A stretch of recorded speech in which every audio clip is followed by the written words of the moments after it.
We're telling a good story. It's the good against evil, but we just want good to prevail.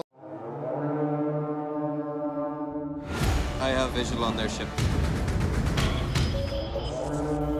This is organized crime. Mexican narco-traffickers call totoaba the cocaine of the sea.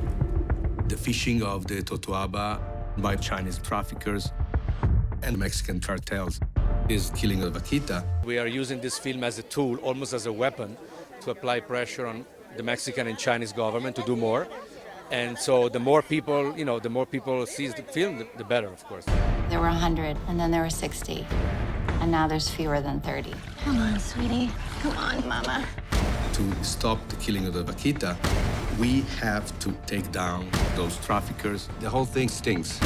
It is corruption all the way. We cannot claim victory yet, because things are even worse than when we started to film the movie. Things have been getting worse and worse in terms of fewer vaquitas, less support for the local fishermen, and a violence that keeps rising on the area.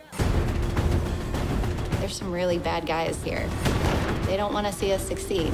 Carlos Loret de Mola, our other character in the film, he already got a lot of death threats about 2 months ago, so it really stepped up because he's pushing the topic.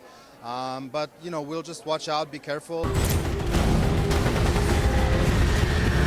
I really worry that, when he says I changed his life, that I'm putting him in grave danger, because both in the Ivory Game and in the Vaquita film, Sea of Shadow, he goes into very, very dangerous places, and all for conservation, for saving the planet.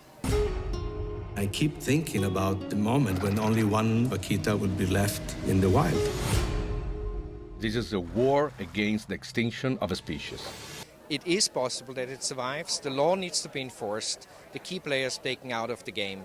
It's the Chinese mafia in Tijuana in Mexico who buy the product, and it's the cartels who sideline the fishermen and bring illegals in, criminals in, who exploit the situation in the sea. The law is enforced, then the vaquita has a chance to survive. If we don't save the vaquita, we will lose the most beautiful places on the planet. This film is not just about the vaquita and the Sea of Cortez. It's really more symbolic of the entire picture of what's going on in our oceans. We have a huge decline in population to the point where 90% of our fishery is either overfished or in a state of collapse.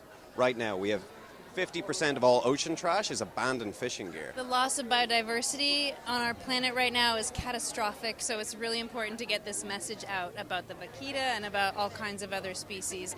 And the Sea of Cortez has been historically so abundant and so rich and so diverse in wildlife. I think it's really important that we hear this story and that we do everything we can to preserve these species. When you know it's a problem, you have the choice then to make a better choice. And that's why storytelling, like this documentary, like so many of the changes that have taken place in any cultural shift, it's because the story's told that touches us, that makes us understand the imperative. And that's why the business of storytelling really, I think, is one of the keys to addressing these problems head on. When you feel compassion and empathy for a scenario, you can actually make a sacrifice to shift a behavior. And I applaud National Geographic for continuing to do this great work in an even larger scale. We have to hold on to the hope that it's going to work. The poachers are unacceptable. They'll take any means necessary. Clock's ticking. We will fight for every single life. We won't stop.